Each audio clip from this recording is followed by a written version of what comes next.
أشهد أن لا إله إلا الله وحده لا شريك له وأشهد أن محمدا عبده ورسوله أما بعد فأعوذ بالله من الشيطان الرجيم بسم الله الرحمن الرحيم الحمد لله رب العالمين الرحمن الرحيم مالك يوم الدين إياك نعبد وإياك نستعين اهدنا الصراط المستقيم صراط الذين أنعمت عليهم غير المغضوب عليهم ولا الضالين. पाण सॻोरन सल्लल्लाहु अलैहि वसल्लम जे फ़तह मक्का खां पोइ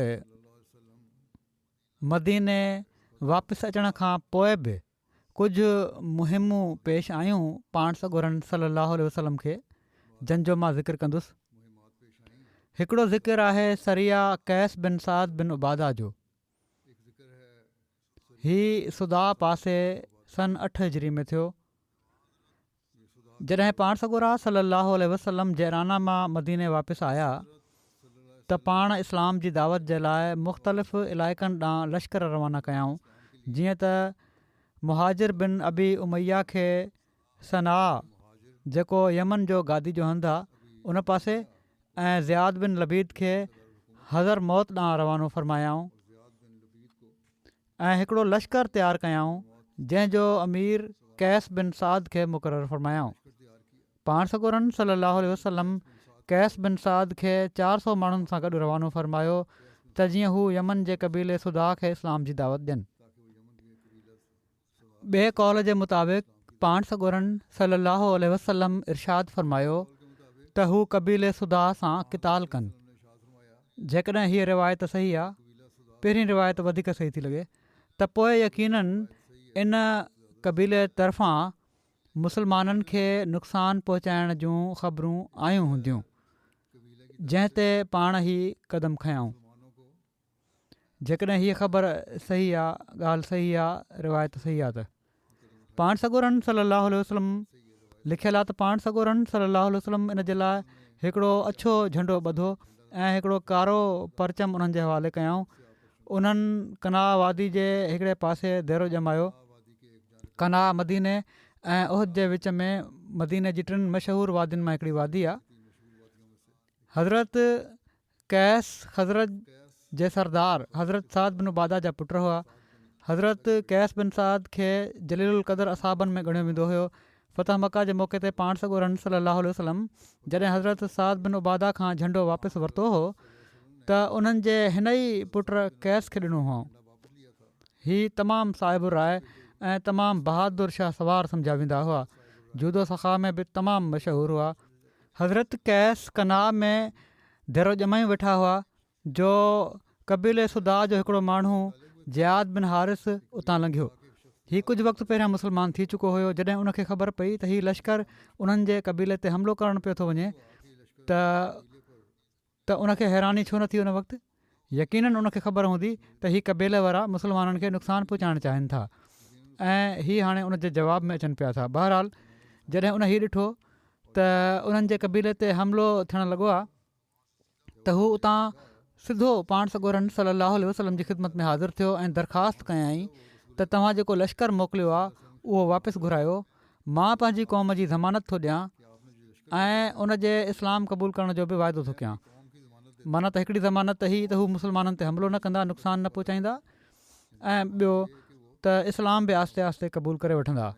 पाण उन जी ॻाल्हि क़बूल कंदे लश्कर खे वापसि घुरायऊं. इन ॻाल्हि मां बि ज़ाहिर थिए थो त इलाइक़ो फ़तह करण जे मक़सद सां या क़ौम खे ज़ैर नगीन करण जे मक़सद सां पाण न मोकिलियऊं, ऐं पर इस्लाम जो पैगाम पहुचाइण जे लाइ मोकिलियो हुआ ऐं मुस्लमाननि खे महफ़ूज़ करणु मक़सदु हुयो। ऐं जहिड़ी तरह हज़रत ज़ियाद बिन हारिस वाइदो कयो हुयो, उन्हनि इन ते अमल कयो ऐं आहिस्ते आहिस्ते उन्हनि जी क़ौम जा माण्हू इस्लाम क़बूल कंदा रहिया। जेकॾहिं सिर्फ़ु ज़ोरी मुस्लमान करणु मक़सूदु हुजे हा त आहिस्ते आहिस्ते सम्झ अचण ते इस्लाम क़बूल करण जी इजाज़त न हुजे हा। सिधो चयो वञे हा त इस्लाम क़बूल करे वठो या तलवार अथव। बहरहाल इन खां पोइ जॾहिं पाण आहिस्ते आहिस्ते तबलीग कयाऊं त इस्लाम बि उन्हनि क़बूल करे वरितो, छो त हिकिड़ो हमिलो करणु ज़ोरी मुस्लमान बणाइणु त इस्लाम जी तालीम जे बि ख़िलाफ़ु आहे ऐं पाण सॻोरन सल्लल्लाहु अलैहि वसल्लम जे पंहिंजे फ़इल ऐं सुनत जे बि ख़िलाफ़ु आहे। पाण सॻोरन सल्लल्लाहु अलैहि वसल्लम हज़रत ज़ियाद खे ई उन्हनि जो अमीर मुक़ररु करे छॾियो जॾहिं उन्हनि इस्लाम क़बूल करे वरितो। ऐं पाण सॻोरन सल्लल्लाहु अलैहि वसल्लम उन्हनि जी क़ौम खे हिकिड़ो अमान नामो बि लिखी करे ॾिनो ऐं जेको मुस्लमान थी वञे उनखे अमान नामो लिखी ॾियण जी ज़रूरत न हूंदी। इन लाइ लिखियो हुआ त उन्हनि मां के मुस्लमान न थिया हुआ।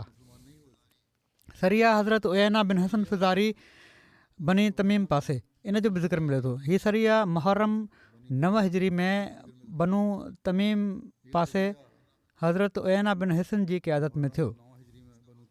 इन जो पस मंज़र हीअ आहे त पाण सॻोरन सल्लल्लाहु अलैहि वसल्लम हज़रत बिशर बिन सुफ़ियान खे क़बीले ख़ुदा जे पाड़े बनू कब ॾांहुं सदकनि माना त ज़कात जे मालनि जी वसूली जे लाइ मोकिलियो। हीअ माण्हू सुकिया ऐं बनू तमीम जी ज़मीन जे विच में आबाद हुआ।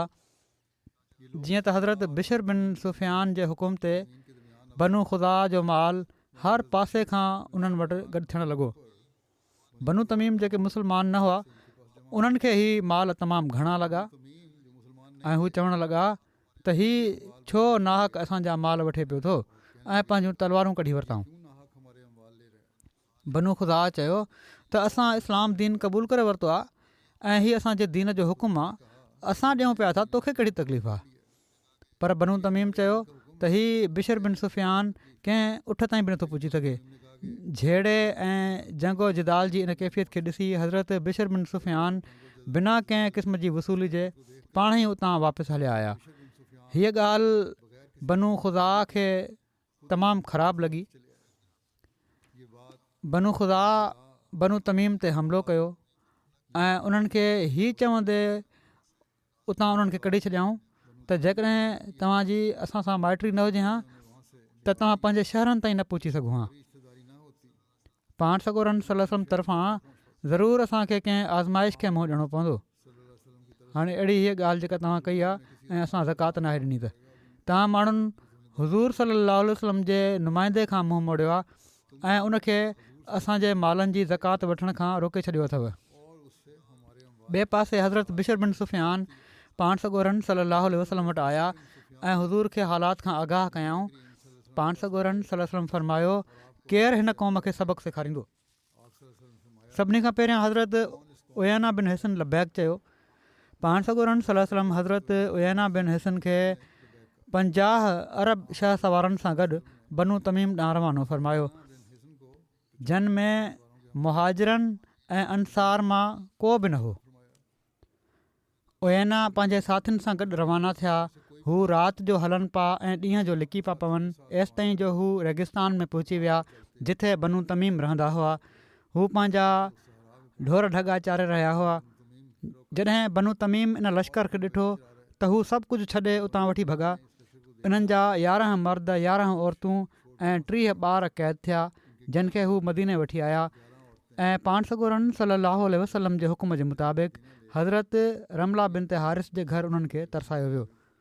बाद में बनू तमीम जा 80 या 90 अॻुवाण माण्हू हिकिड़े वफ़द जी शिकिल में पाण सॻोरन सल्लल्लाहु अलैहि वसल्लम जी ख़िदमत में हाज़िर थिया।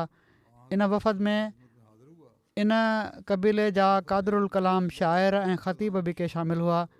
हीअ सभु मस्जिद में उन वक़्तु आया जॾहिं माण्हू ॿेपहरी जी निमाज़ जे लाइ पाण सॻोरन सल्लल्लाहु अलैहि वसल्लम जो इंतज़ारु करे रहिया हुआ। वफ़द जे माण्हुनि सम्झो त शायदि पाण सॻोरन सल्लल्लाहु अलैहि वसल्लम देरि करे छॾी आहे त इन्हनि मां कुझु माण्हू पाण सॻोरन सलाहु वसलम जे हुजरे जे भरिसां वञी ॾाढिया आवाज़ में सॾु करे चवणु लॻा त ए मोहम्मद सलाहु वसलम असां ॾे ॿाहिरि अचो। पाण सॻोरा सलाहु वसलम ॿाहिरि आया त हीअ माण्हू रसूलुल्लाह सलाहु वसलम सां ॻाल्हि ॿोल करणु लॻा। पोइ रसूलुल्लाह सलाहु वसलम ॿेपर जी निमाज़ पढ़ाई ऐं निमाज़ पढ़ी मस्जिद जे अङण में वेही रहिया। वफ़द जे अमीर चयो त असीं शेरनि ऐं ख़िताब में तव्हां सां मुफ़ाख़रत रखूं था, चाहियूं था, माना त तक़रीर ऐं शेर में असां सां मुक़ाबिलो करे वठो त कहिड़ी क़ौम जो ख़तीब ऐं शाइर चोटी जो आहे। असांखे फ़ख़ुरु आहे, असांजा ख़तीब बि भला आहिनि, असांजा शाइर बि भला आहिनि। पाण फ़रमायाऊं त शेरो बयान में मुफ़ाख़रत मुंहिंजी बेसत जो मक़सदु कोन्हे। मां इन लाइ न आयो त पंहिंजा शेर ऐं बयान ऐं तक़रीर पेश कयां फ़ख़ुर सां। मुंहिंजो मक़सदु त अलाह ताला तरफ़ आणणो आहे, पर तव्हांजे अचण जो इहो ई मक़सदु आहे त पंहिंजे फ़न जो मुज़ाहिरो कयो। जेकॾहिं तव्हां चाहियो था त पोइ ठीकु आहे, करे वठो, असां इन जो जवाबु ॾींदासीं। वफ़द वारनि पंहिंजे ख़तीब उतारत बिन हाजिब खे अॻिते कयो। उन तक़रीर कई। रसूलुल्लाह सल्लल्लाहु अलैहि वसल्लम हज़रत साबित बिन कैस बिन शिमास खे जवाबु ॾियण लाइ चयो। उन्हनि इन जे जवाब में ज़बरदस्त तक़रीर कई, जेका उन जी तक़रीर ते ग़ालिब अची वई इन दुश्मन जी। हज़रत हसान बिन साबित उन वक़्तु मजलिस में मौजूदु कोन हुआ। पाण सॻोरन सलाहु वसलम उन्हनि खे घुरायो। इन खां पोइ वफ़द जे शाइर ज़िब्रिकान बिन बदर पंहिंजा शेर पेश कया। पोइ पाण सॻोरन सलाहु वसलम हसान खे फ़रमायो त हू इन जे मुक़ाबिल ते पंहिंजो कलाम ॿुधाइनि। हज़रत हसान इन जो बरजस्तो जवाबु ॾिनो। जॾहिं हज़रत हसान फ़ारिग़ थिया त वफ़द जा माण्हू पाण में गॾु वेठा त अकरा बिन हाबिस जेके इन वफ़द सां गॾु आया हुआ, उन्हनि पंहिंजे साथियुनि जे साम्हूं उते जो उते तबसरो कयो त हिननि जो ख़तीब असांजे ख़तीब खां वधीक करे आहे ऐं हिननि जो शाइर असांजे शाइर खां केतिरो ई वधीक चोटी जो आहे। ही असांखां तमामु अॻिते आहिनि। पोइ जॾहिं माण्हू फ़ारिग़ थी विया त उन्हनि इस्लाम क़बूल करे वरितो। किन रिवायतुनि जे मुताबिक़ हज़रत अकरा बिन हाबिस कुझु वक़्तु पहिरियां इस्लाम क़बूल करे चुका हुआ ऐं हाणे हू वफ़द सां गॾु ॿीहर ख़िदमत में हाज़िर थिया हुआ। पाण सॻोरन सलाहु वसलम बनू तमीम जे इस्लाम क़बूल करे वठण खां पोइ उन्हनि जा क़ैदी वापसि मोटाए ॾिना ऐं सभिनी खे इनाम अकराम सां बि नवाज़ियाऊं। हिकिड़ी रिवायत जे मुताबिक़ वफ़द में शामिल हर शख़्स खे 500 दिरहम अता फ़रमायाऊं। इन वफ़द में शामिल अतारत बिन हाजिब, जंहिंजो ज़िक्र पहिरियां गुज़री चुको आहे, इस्लाम क़बूल करण खां पोइ पाण सॻोरन सलाहु वसलम खे उन हिकिड़ी लोई तोहफ़े तौरु ॾिनी। हीअ चादर उनखे किसरा ॾिनी हुई। चयो वञे थो त हीअ लोई तमामु आला क़िस्म जी रेशमी लोई हुई, जंहिं ते सोनो कमु कयो वियो हुयो। असाबनि चादर जी नफ़ासत ऐं नरमी ॾिठी त हू ॾाढो मुतासिर थिया ऐं उनखे पंहिंजे हथनि सां छुई ॾिसणु लॻा। असाबनि जो हीउ अंदाज़ ॾिसी पाण सॻोरन सलाहु वसलम फ़रमायो त तव्हां इन लोई ते एॾा हैरान थी रहिया आहियो। जन्नत में साद जूं लोयूं इन्हनि खां तमामु वधीक नरम ऐं तमामु भलियूं आहिनि। हज़रत मिर्ज़ा बशीर अहमद साहिब बि इन वाक़े ते तबसरो कयो आहे हिकिड़े उमूमी रंग में। पाण चयो अथनि त हिकिड़े वक़्त खां पोइ जॾहिं हुज़ूर सलाहु वसलम खे कंहिं हंधां कुझु रेशमी कपिड़ा तोहफ़े तौरु आया त किन असाबनि उन्हनि खे ॾिसी उन्हनि जी नरमी ऐं मुलायमत जो वॾे ताजुब सां ज़िक्र कयो ऐं उनखे हिकिड़ी ग़ैरमामूली शइ सम्झाऊं। पाण फ़रमायूं, छा तव्हां इन्हनि जी नरमी ते हैरत कयो था? ख़ुदा जो कसम, जन्नत में साद जूं लोयूं हिननि खां तमामु वधीक नरम ऐं तमामु वधीक भलियूं आहिनि। संदन ही कलाम हिकिड़े इश्तिहारे जे रंग में हुयो, जंहिं में साद जे हिन राहत जे मक़ाम ॾांहुं इशारो करणु मक़सूदु हुयो जेको उन्हनि खे जन्नत में हासिलु थियो हुयो। न त जहिड़ो क क़ुर शरीफ़ ऐं हदीसुनि मां उसूली तौर ते पतो लॻे थो त जन्नत जी नेमतुनि जो हिन दुनिया जी नेमतुनि ते क़यास नथो थी सघे ऐं न जन्नत जूं नेमतूं असांजी इस्तिलाह जे लिहाज़ खां मादी चवराए सघनि थियूं। ऐं हक़ इहो ई आहे त जेके लफ़्ज़ क़ुर हदीस में बयानु थिया आहिनि उन्हनि में सिर्फ़ु इश्तिहारे ऐं तशबीह तौरु नेमतुनि जे कमाल ॾांहुं इशारो करणु मक़सूदु आहे। वरी हिकिड़ो सरिया कुतबा बिन आमिर आहे जेको सफ़र 9 हिजरी में थियो। कुतबा बिन आमिर खे 20 माण्हू ॾेई क़बीले ख़सम ॾांहुं पाण सॻोरन सलाहु वसलम मोकिलियो। हिकिड़ी रिवायत जे मुताबिक़ उन्हनि खे तबाला जे नवाह में मोकिलियाऊं। यमन जे रस्ते में अर्ज़ तिहामा में तबाला जो शहरु मौजूदु आहे। इन जे ऐं मके जे विच में 8 ॾींहंनि जी मुसाफ़त आहे ऐं अंदाज़नि 156 मीलनि जो मुफ़ासिलो आहे। ऐं हिकिड़ी रिवायत जे मुताबिक़ बीशा जे नवाह में मोकिलियाऊं ऐं उन्हनि खे हीउ हुकुम ॾिनऊं त यकदमि उन्हनि ते हमिलो कनि। यकीननि शरारत करे रहिया हूंदा ही माण्हू। रस्ते में उन्हनि हिकिड़े माण्हू खे पकिड़े वरितो ऐं उनखां पुछा कयाऊं त उन पंहिंजो पाण खे गूंगो ज़ाहिरु कयो। पर जॾहिं ही कबीले जे भरिसां पहुता त उन रड़ियूं करे पंहिंजे कबीले खे ख़बरदार करणु चाहियो, जीअं त इन दोखे ॾियण ते उनखे क़तलु कयो वियो। छो त हाणे कबीले वारा होशियारु थी चुका हुआ, तंहिं करे राति थियण जो इंतज़ारु कयो वियो। ऐं जॾहिं थोरी ऊंदाही थी वई त मुस्लमाननि यकदमि इन्हनि ते हमिलो करे ॾिनो। सख़्तु जंग थी ऐं धुरियुनि में काफ़ी माण्हू ज़ख़्मी थिया ऐं मुख़ालिफ़ कबीले जा केतिरा ई माण्हू मारिजी विया। ऐं हज़रत कुतबा गनीमत जे माल में उठ ॿकरियूं ऐं औरतूं मदीने ॾांहुं वठी आया। खुम्स कढण खां पोइ उन्हनि जे हिसे में 4-4 उठ या 40-40 ॿकरियूं आयूं। बहरहाल इन्हनि जी शरारतुनि खे रोकण जे लाइ ई हमिलो करिणो पियो। पोइ सरिया ज़हाक बिन सुफ़ियान किलाबी जो ज़िक्र आहे। हीउ बनू किलाब ॾांहुं थियो। हीउ रबीउल अव्वल 9 हिजरी में थियो ऐं पाण सॻोरन सलाहु वसलम हज़रत ज़हाक बिन सुफ़ियान किलाबी खे किरता जॻह ते उन्हनि जे पंहिंजे कबीले बनू किलाब ॾांहुं मोकिलियो। कुरता बनू बकर जे हिकिड़े पाड़े जो नालो आहे, जेको मदीने शरीफ़ खां 7 ॾींहंनि जी मुसाफ़त ते आबाद हो। हू उन्हनि खे नजद में ज़ुल जलावा जॻह ते मिलिया। उन्हनि इस्लाम जो पैगाम पहुचायो, पर कबीले वारनि इनकार करे छॾियो ऐं ॻाल्हि झेड़े ताईं पहुची वई, लड़ाई ताईं। उन्हनि कुर्ता वारनि खे शिकस्त ॾिनी ऐं गनीमत जो माल हासिलु कयऊं।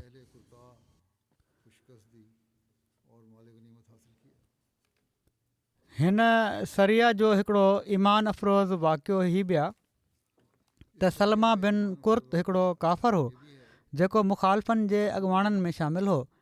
अलबत उनजो पुटु असीयत बिन सलमा जो जेको मुस्लमान थी चुको हुयो, उहो मुस्लमाननि पारां इन लश्कर में शामिलु हो।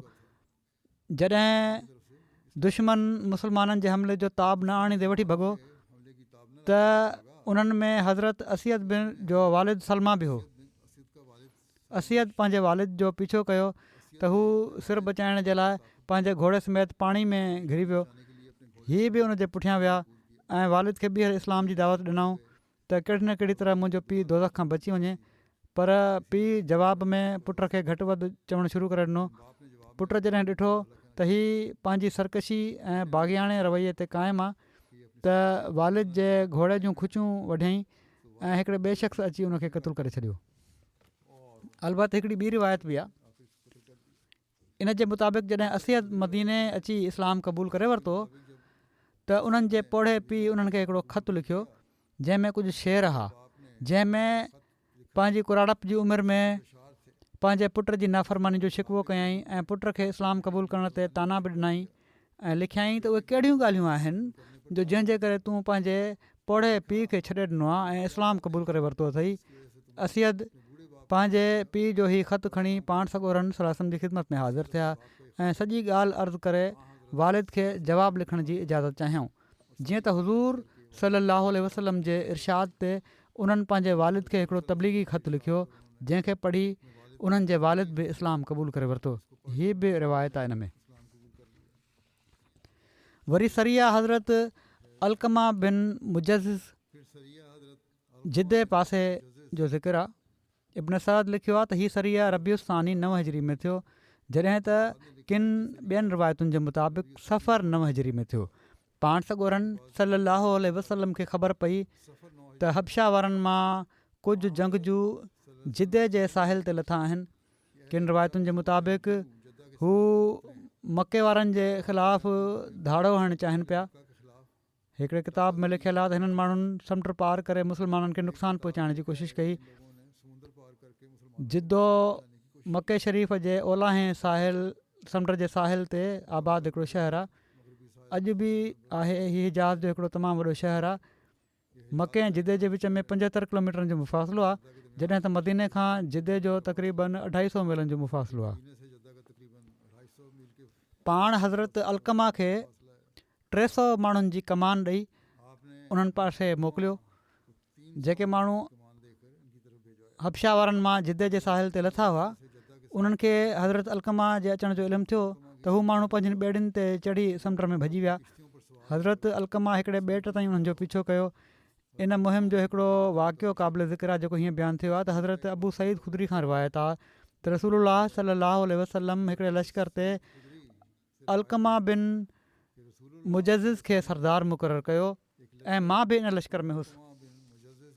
जॾहिं असीं मंज़िल मक़सूद ते पहुतासीं ऐं मुहिम खां फ़ारिग़ थी जल्दी वापसि वञण जे लाइ हिकिड़े गिरोह पंहिंजे अमीर खां इजाज़त चाही त उन्हनि उनखे इजाज़त ॾिनी ऐं उन्हनि ते अब्दुल्ला बिन हुज़ाफ़ा सहमी खे अमीर मुक़ररु कयऊं।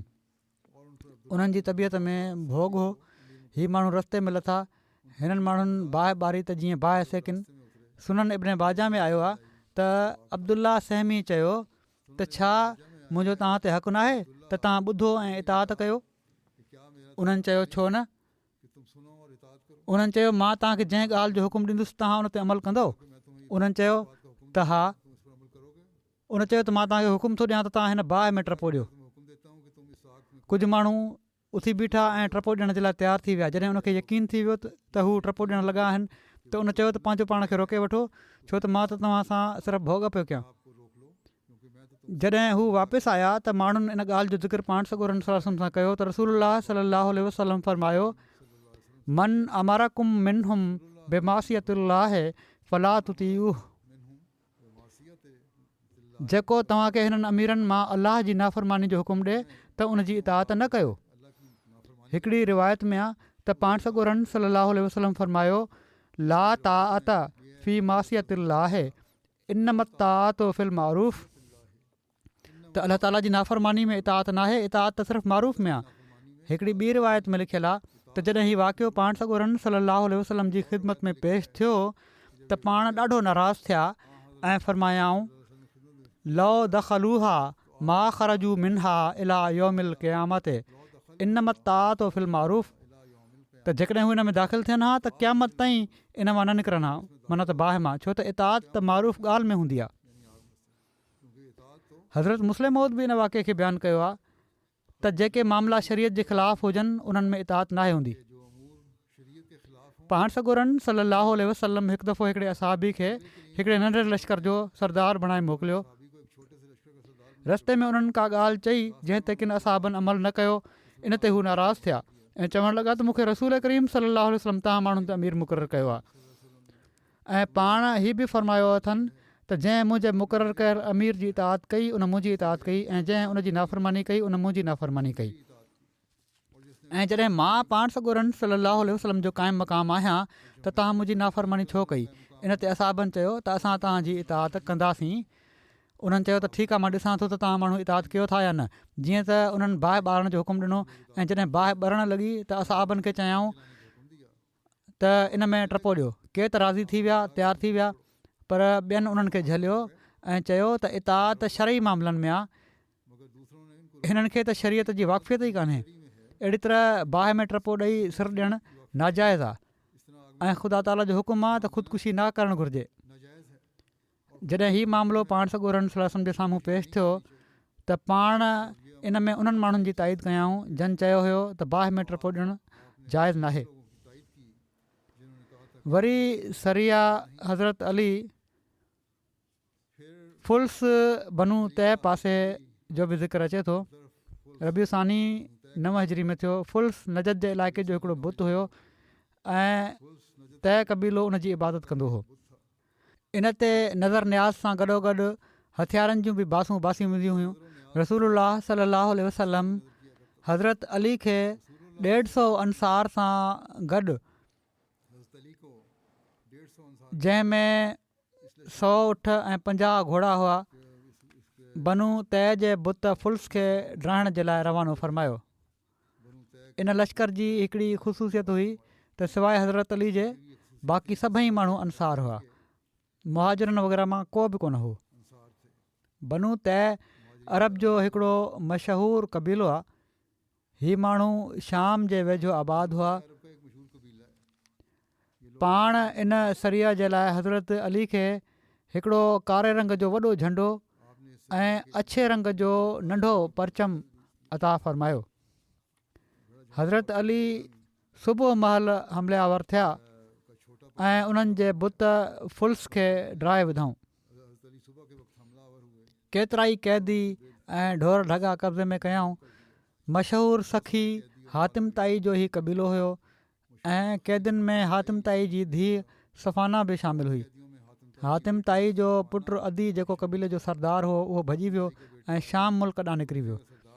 कैदियुनि ते अबू कतादा खे निगरान बणायो वियो ऐं ढोर ढगनि ते अब्दुल्ला बिन अतीक खे निगरान मुक़ररु कयो वियो। पाण सॻोरनि सल्लल्लाहु अलैहि वसल्लम जे लाइ ख़ुम्स माना त 5 हिसो कढी बाक़ी गनीमत जो माल विरायो वियो। अलबत हातिम जी धीउ सफ़ाना खे उन्हनि न विरायो ऐं गिरफ़्तार करे मदीने वठी आया। हातिम ताई जी धीउ सफ़ाना खे सभिनी कैदियुनि सां गॾु मस्जिद नबवी जे दरवाज़े सां गॾु हिकिड़े खेमे में रखियो वियो। सफ़ाना तमामु बाहिमत ऐं ज़ीरक औरत हुई। जॾहिं पाण सॻोरा सल्लल्लाहु अलैहि वसल्लम उन जे खेमे जे भरिसां लंघिया त हू हुज़ूर जी ताज़ीम जे लाइ उथी बीठी ऐं अर्ज़ु कयईं, या रसूल अल्लाह, मुंहिंजो पीउ फ़ौत थी चुको आहे ऐं जेको सरपरस्त भाउ हुयो उहो भॼी वियो आहे, सो मूं ते अहसान फ़रमायो, अलाह तव्हां ते करम फ़रमाईंदो। पाण पुछा कयूं, तुंहिंजो सरपरस्त केरु आहे? उन ॿुधायो त अदी बिन हातिम ताई। पाण फ़रमायाऊं, उहो ई जेको अलाह ऐं उन जे रसूल खां भॻल आहे। पाण ही फ़रमाए उतां हलिया विया। ॿिए ॾींहुं पाण जॾहिं उतां लंघिया त सफ़ाना वरी साॻी कल्होकी ॻाल्हि वरजाई। पाण बि उहो ई साॻियो कल्होको जवाबु ॾिनऊं ऐं हलिया विया ऐं हू मायूस थी वई। टें ॾींहुं जॾहिं हज़रत रसूलुल्लाह सल्लल्लाहु अलैहि वसल्लम उन खेमे जे भरिसां लंघिया त हुज़ूर सां गॾु हज़रत अली बि हुआ जेके हुज़ूर जे पुठियां पुठियां हली रहिया हुआ। हज़रत अली सफ़ाना खे इशारो कयो त हू उथी करे पंहिंजो मक़सदु पेश करे। हू फ़ौरन ताज़ीम सां उथी बीठी ऐं उहा ई दरख़्वास्त वरी पाण सॻोरनि सल्लल्लाहु अलैहि वसल्लम जी ख़िदमत में पेश कयईं। पाण फ़रमायाऊं, मां तुंहिंजी दरख़्वास्त क़बूल करे वरिती आहे, तूं हाणे आज़ादु आहीं, पर हितां वञण में तकड़ि खां कमु न वठिजांइ।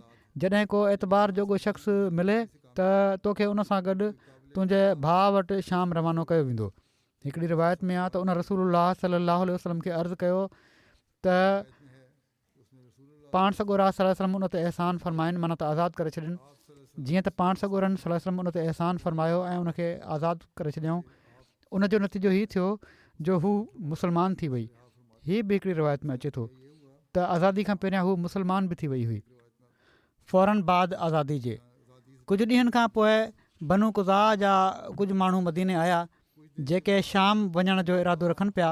सफ़ाना खे उन्हनि जी ख़बर पई त उन पाण सॻोरनि सल्लल्लाहु अलैहि वसल्लम जी ख़िदमत में अर्ज़ु कयो त हू उन्हनि माण्हुनि ते एतमाद रखे थी, तंहिं करे उनखे उन्हनि सां गॾु शाम वञण जी इजाज़त ॾिनी वञे। पाण सॻोरनि सल्लल्लाहु अलैहि वसल्लम उनखे इजाज़त अता फ़रमाई ऐं उनखे साण कपिड़ा ऐं सुवारी ऐं सफ़र जो समर बि मुहैया फ़रमायाऊं। हू उतां रुख़सत थी। हू पंहिंजे भाउ अदी वटि शाम पहुची वई। जॾहिं हू शाम पहुती ऐं पंहिंजे भाउ सां मिली त उन तानो ॾिनुसि त पंहिंजा ॿार बचा वठी उतां भॼी आयो आहीं ऐं पंहिंजी भेण ऐं इज़त खे उते छॾे आयो आहीं। हीअ ॿुधी भाउ माज़रत कई ऐं शर्मसारी जो इज़हार कयईं। थोरी देरि खां पोइ अदी पंहिंजी भेण खां पुछो त ॿुधाए त सही त मोहम्मद सल्लल्लाहु अलैहि वसल्लम जे बारे में तुंहिंजी कहिड़ी राय आहे। सफ़ाना जा जेका पाण सॻोरनि सल्लल्लाहु अलैहि वसल्लम जा अख़लाक ॾिसी मुस्लमान थी चुकी हुई चवणु लॻी त अलाह जो कसम, मुंहिंजो ख़्यालु आहे त जेतिरो जल्दी थी सघे तूं उन्हनि वटि हलियो वञ। जेकॾहिं हू वाक़ई नबी आहिनि त उन्हनि ॾांहुं जल्दी वञण वारो कामयाबु ऐं कामरान थींदो, ऐं जेकॾहिं हू बादशाह आहिनि तॾहिं बि तुंहिंजी इज़त ऐं शर्फ़ में को फ़र्क़ु न पवंदो। अदी चवणु लॻो त हीअ राय त तमामु भली आहे ऐं पोइ हू जल्दी तयारु थी मदीने पहुची वियो। रसूलुल्लाह सल्लल्लाहु अलैहि वसल्लम मस्जिद में वेठा हुआ। अदी पंहिंजो तारुफ़ करायो। पाण सॻोरा सल्लल्लाहु अलैहि वसल्लम उन्हनि खे वठी पंहिंजे घर ॾांहुं रवाना थिया। रस्ते में हिकिड़ी पौड़ी पाण सॻोरन सल्लल्लाहु अलैहि वसल्लम खे रोके वरितो ॻाल्हियूं करण जे लाइ या सुवाल पुछण जे लाइ। पाण सॻोरा सल्लल्लाहु अलैहि वसल्लम उन जे लाइ काफ़ी देरि बीठा रहिया उन पौड़ी सां ॻाल्हि करण जे लाइ। अदी हीअ सभु ॾिसी दिलि में सोचियो त हीउ शख़्स बादशाह नथो थी सघे जेको अहिड़ी तरह पौड़ी जे बिहारण ते बीही रहियो आहे। घर पहुची जॾहिं पाण सॻोरन सल्लल्लाहु अलैहि वसल्लम चमड़े जो हिकिड़ो गादेलो जंहिंमें खजी जा पन भरियल हुआ उहो हिननि जी ख़िदमत में वेहण जे लाइ पेश कयो त अदी अर्ज़ु कयो त तव्हां इन ते वेहो, पर पाण सॻोरन सल्लल्लाहु अलैहि वसल्लम फरमायो त न, तूं इन ते वेह ऐं पाण हेठि ज़मीन ते वेही रहिया। जंहिं ते अदी वरी दिलि में सोचियो त अलाह जो कसम हीउ शख़्स बादशाह नथो थी सघे। रसूलुल्लाह सल्लल्लाहु अलैहि वसल्लम उन्हनि सां ॻाल्हि ॿोल जो आगाज़ फरमायो ऐं उन्हनि जे मज़हब ऐं ज़ाती मामलनि जे बारे में बि कुझु ॻाल्हियूं बयानु कयाऊं। इन्हनि मां के ॻाल्हियूं अहिड़ियूं हुयूं जेके सवाइ अदी जे ॿियो कंहिंखे बि मालूम न हुयूं, जंहिं ते अदी खे यकीन थी वियो त हीअ वाक़ई रसूल आहिनि। अर्ज़ु कयाऊं त मूंखे यकीन थी वियो आहे त तव्हां वाक़ई अलाह ताला जा रसूल आहियो, छो त तव्हांखे किन ॻुझियुनि ॻाल्हियुनि खां बि आगाह कयो वियो आहे। हज़रत अदी खां रिवायत आहे त पाण सॻोरन सल्लल्लाहु अलैहि वसल्लम फरमायो, ए अदी, इस्लाम क़बूल करे वठि, तूं महफ़ूज़ रहंदे। मूं चयो, मां पहिरियां खां हिकिड़े दीन जो पोइ लॻायां। पाण सॻोरन सल्लल्लाहु अलैहि वसल्लम फरमायो, मां तुंहिंजे दीन खे तोखां बहितर ॼाणा थो।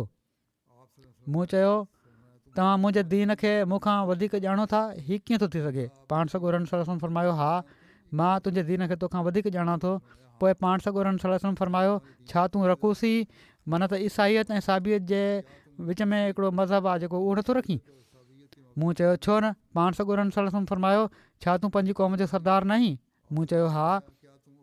पाण सॻोरन सल्लल्लाहु अलैहि वसल्लम फरमायो, छा तूं गनीमत जो चोथों हिसो न ई वठंदो सरदार हुअण जे करे? मूं चयो, हा, वठंदो आहियां। पाण सॻोरन सल्लल्लाहु अलैहि वसल्लम फरमायो, हीअ त तुंहिंजे दीन में बि तुंहिंजे लाइ जाइज़ कोन्हे त तूं अहिड़ी तरह वठी। त मूंखे पंहिंजो पाण ते नदामत ऐं शर्मसारी महसूसु थी। पोइ पाण सॻोरन सल्लल्लाहु अलैहि वसल्लम फरमायो, ऐं अदी, शायदि तोखे इन दीन में दाख़िल थियण खां मुस्लमाननि जी गुरबत रोके पई थी। ख़ुदा जो कसम, जल्दी एॾो माल वहायो वेंदो जो उनखे वठण वारो कोन मिलंदो, ऐं शायदि इन्हनि जे दुश्मननि जी घणाई बि तोखे हिन दीन में दाख़िल थियण खां झले पई थी। दुश्मन तमामु घणा आहिनि इस्लाम जा, इन करे तूं रुकिजी पियो थो। ख़ुदा जो कसम, तूं जल्दी औरत जे बारे में ॿुधंदे त हू पंहिंजे उठ ते हीरा मां रवानी थी हिन घर काबतुल्ला शरीफ़ जी ज़ियारत कंदी ऐं उनखे को डपु न हूंदो। ऐं शायदि हिन दीन में दाख़िल थियण खां हीअ ॻाल्हि बि झलींदी हुजई त हुकूमत ऐं इक़्तिदार गैरनि वटि आहे, त ख़ुदा जो कसम, तूं जल्दी अर्ज़ बाबिल जे अछे रंग जे महलनि जे बारे में ॿुधंदे त हू हिननि जे लाइ खोलिया विया आहिनि ऐं किसरा जा खज़ाना खोलिया विया आहिनि। हीअ ॻाल्हि पाण सॻोरन सल्लल्लाहु अलैहि वसल्लम 3 भेरा वरजाई। अदी चवनि था त पाण सॻोरन सल्लल्लाहु अलैहि वसल्लम जी ख़ुशि अख़लाक़ी ऐं हिननि सभिनी ॻाल्हियुनि खे ॾिसी मां मुस्लमान थी वियुसि। हज़रत अदी इस्लाम क़बूल करण जो वाक़ियो ख़ुदि बयानु कयो आहे ऐं बयानु कनि था, ऐं हू हीअ बि चवंदा हुआ त मां मुसाफ़िर औरत खे ॾिठो आहे त हू हमसफ़र खां बग़ैर हीरा मां निकिरी बैतुल्ला जो तवाफ़ करण लाइ आई ऐं किसरा जी फतह जे लश्कर में मां ख़ुदि शामिल हुउसि। इस्लाम क़बूल करण खां बाद हज़रत अदी इस्लामी हुकमनि जो वॾो एतमाम कंदा हुआ। निमाज़ जे लाइ हर वक़्तु बावज़ू रहंदा हुआ ऐं निमाज़ जी अदायगी जे लाइ ॾाढा फ़िक्रमंद ऐं फुर्त रहंदा हुआ। इहो जेको माण्हू बार बार सुवाल कनि था त महरम जो रिश्तो हज जे लाइ वञणु ज़रूरी आहे, उहो हालात में ज़रूरी हुयो, उनजो मां केतिरा ई भेरा जवाबु ॾेई चुको आहियां। पर हीअ ॻाल्हि बि इन जी ॻाल्हि जी ताईद करे थी त हीअ चवनि था त मां पाण ॾिठो आहे त हिकिड़ी औरत निकिती हीरा मां ऐं अकेली हुई ऐं काबे जे तवाफ़ जे लाइ आई ऐं को उन सां गॾु कोन हुयो, को महरम वारो शर्त न हो। हज़रत अली जी इन मुहिम जे कुझु देरि खां पोइ तय क़बीले जो वफ़द पाण सॻोरन सल्लल्लाहु अलैहि वसल्लम जी ख़िदमत में हाज़िर थियो ऐं उन्हनि इस्लाम क़बूल करे वरितो। वरी सरिया उकाशा बिन महसन जो ज़िक्र आहे जेको जनाब पासे हो। हीअ सरिया रबिउ सानी 9 हिजरी में थियो। हज़रत उकाशा जो हीअ सरिया मदीने शरीफ़ जे उत्तर में अज़रा ऐं बली जे क़बीलनि में पेश आयो जेके जनाब जे आसपास में रहंदा हुआ। किन रिवायतुनि में हिन इलाइक़े जो नालो जिबाब बि बयानु थियो आहे। हिन सरिया जा वधीक तफ़सील वधीक बयानु न आहिनि थिया, बसि एतिरो ई ज़िक्र आहे त हीउ सरिया थियो हो। हाणे ग़ज़वा तबूक जे बारे में के शुरूआती ॻाल्हियूं पेश करे थो छॾियां। रजब 9 हिजरी सेप्टेंबर 630 ईस्वी में हीउ थियो। ग़ज़वा ताइफ़ खां पोइ रजब महीने 9 हिजरी में पाण सॻोरा सल्लल्लाहु अलैहि वसल्लम इन ग़ज़वा जे लाइ रवाना थिया। हीउ पाण सॻोरनि सल्लल्लाहु अलैहि वसल्लम जी मुबारक ज़िंदगी जो आख़िरी ग़ज़वा हो। तबूक मदीने खां तक़रीबन 685 किलोमीटरनि जे मुफ़ासिले ते हो। तबूक नाले चश्मे ते तरसण जे करे हिन ग़ज़वा खे ग़ज़वा तबूक चयो वञे थो। पाण सॻोरनि सल्लल्लाहु अलैहि वसल्लम तबूक जे वेझो पहुची क़ाफ़िले में शरीक माण्हुनि खे फ़रमायो, इन्नकुम सतातून गदन इनशा अल्लाह ऐं तबूक, त सुभाणे तव्हां तबूक जे चश्मे ते पहुची वेंदव इनशा अल्लाह। क़ुर शरीफ़ में ग़ज़वा तबूक जो ज़िक्र साअतुल उसर माना त तकलीफ़ जी घड़ी जे नाले सां कयो वियो आहे। इन लाइ हिन ग़ज़वा खे ग़ज़वतुल उसर बि चयो वञे थो, छो त मुस्लमाननि खे इन में ॾाढी ॾुखियाई ऐं तंगी खे मुंहुं ॾियणो पियो हुयो। मिसाल तौरु शदीद गर्मी, परे जो सफ़र, सुवारियुनि जी ॾाढी अणाट, रस्ते में पाणी तमामु थोरो हुयो, लश्कर जी तयारी जे लाइ ख़र्चनि जी बि कमी हुई, इनखे बि ॾाढो मुंहुं ॾियणो पियो। इन्हनि सभिनी तकलीफ़ुनि जे करे इनखे जैशुल उसरा बि चयो वञे थो, माना त तंगी ऐं तकलीफ़ वारो लश्कर। इन ग़ज़वे खे ग़ज़वतुल फ़ाज़िहा बि चवंदा आहिनि। अरबी में फ़ज़ाहत, रुसवाई, खुआरी ऐं ऐब ज़ाहिर थियण खे चइबो आहे। ऐं छो त इन जे करे केतिरनि ई मुनाफ़िक़नि जो हाल खुली करे साम्हूं अची वियो, जेको उन्हनि जी वधीक खुआरी ऐं ऐब ज़ाहिर थियण जो सबबु बणियो। इन लाइ इनखे हीउ नालो ॾिनो वियो आहे। ग़ज़वा तबूक जा सबब, कारण ऐं पस मंज़र छा हुआ? हूअं त मदीने वारनि खे ॿाहिरिनि ताक़तुनि, ख़ासि तौर ते रोमियुनि जे हिमायत याफ़्ता बनू गुस्सान जे हमले जो हर वक़्तु ख़तरो रहंदो हुयो ऐं अहिड़ा इतलाह बि हुआ त हीअ ॿई माना त रोमी ऐं गसानी कंहिं जंग जी तयारी कनि पिया था। गसानी हमले जे ख़तरे ऐं ख़ौफ़ जे बारे में हज़रत उमर ख़ुदि बयानु फ़रमाइनि था त असांखे हर वक़्तु गसानियुनि जे हमले जो डपु रहंदो हुयो, माना त हर वक़्तु हीउ ख़दशो ऐं ख़्यालु हूंदो हुयो त ॼाण बसि हमिलो थियो। जेको तबूक जी जंग जो फ़ौरी सबबु थियो उहो हिकिड़ी रिवायत में हीअं आहे त वापारियुनि जी हिकिड़ी जमात जेका मदीने में शाम मां ज़ैतून जो तेल खणी आई हुई, उन्हनि मुस्लमाननि खे ॿुधायो त रोम वारनि शाम में हिकिड़ो तमामु वॾो लश्कर गॾु कयो आहे ऐं हिरकल हिननि फ़ौजियुनि या इतिहादियुनि खे 1 साल जो ख़र्चु ॾेई छॾियो आहे। इन सां गॾु लखम, जज़ाम, आमला, गसान ऐं ॿिया ईसाई क़बीला रलिजी विया आहिनि ऐं हिननि जो हरावल दस्तो बल्का ताईं पहुची चुको आहे।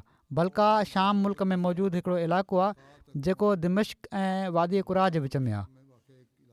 हिन ग़ज़वे जो ॿियो सबबु हीउ बि थियो, हिकिड़ी रिवायत में जंहिंजो ज़िक्र मिले थो त अरब जे ईसाइनि हिरकल खे ख़तु लिखियो त जंहिं शख़्स नबूअत जी दावा कई आहे, माना त मुहम्मद सल्लल्लाहु अलैहि वसल्लम, उहो हलाक थी वियो आहे नौज़बिल्ला, ऐं उन जे साथियुनि खे ॾुकार अची वरायो आहे ऐं उन्हनि जा ढोर ढगा तबाह थी विया आहिनि ऐं हाणे इन्हनि ते हमिलो करणु ऐं ईसाइत खे ग़ालिबु करण जो तमामु मुनासिबु मौक़ो आहे। जीअं त उन पंहिंजे फ़ौजी जर्नैल खे 40,000 लश्कर सां गॾु रवानो कयो। इन जर्नैल जो नालो कबाज़ या ज़नाद हो। पाण सॻोरनि सल्लल्लाहु अलैहि वसल्लम खे जॾहिं इन लश्कर जी ख़बर पई त पाण सॻोरनि सल्लल्लाहु अलैहि वसल्लम बि लश्कर तयारु करण जो इरशाद फ़रमायो। बुनियादी सबबु इहो ई मालूम थिए थो त मको फ़तह थियण खां पोइ ऐं हुनैन वारी जंग में बनू हवाज़िन जहिड़े तमामु ताक़तवर क़बीले खे बि इबरतनाक शिकस्त ॾियण खां पोइ अरब जे भरपासे जे सभिनी क़बीलनि ते मुस्लमाननि खे ग़लबो मिलण खां बाद यहूदी, ईसाई ऐं मुनाफ़िक़ हिकु भेरो ॿीहर सलाह मशवरे जे लाइ गॾिजी वेठा ऐं पंहिंजी हर कोशिश खे नाकाम थींदे ॾिसी उन वक़्त जी सुपर पावर माना त कैसर रूम खां मदद घुरण जो फ़ैसिलो कयऊं ऐं इन जे लाइ उन्हनि हिकिड़ी तमामु वॾी ऐं तमामु ई ख़तरनाक प्लानिंग कई।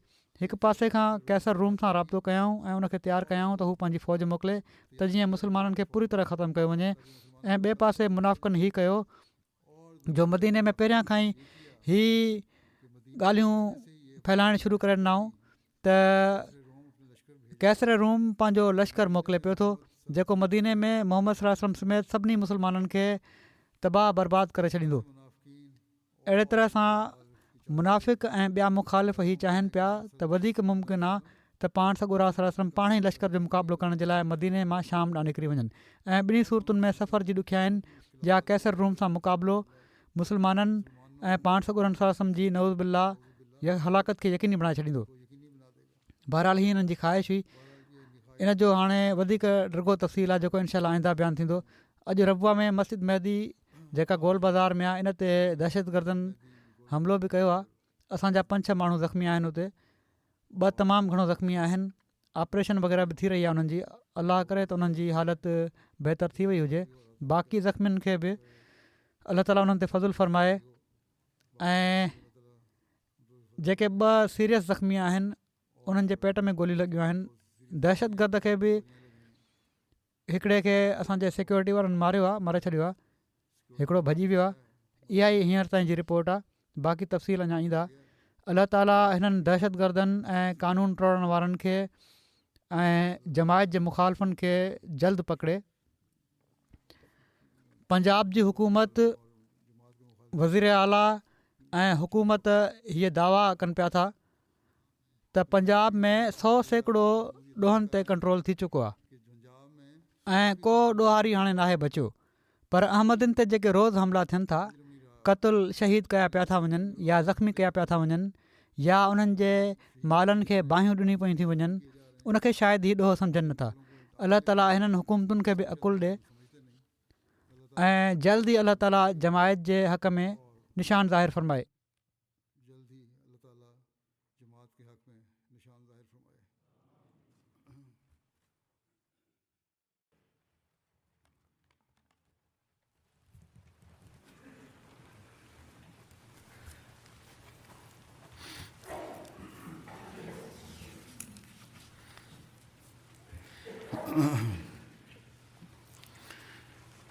अल्हम्दुलिल्लाह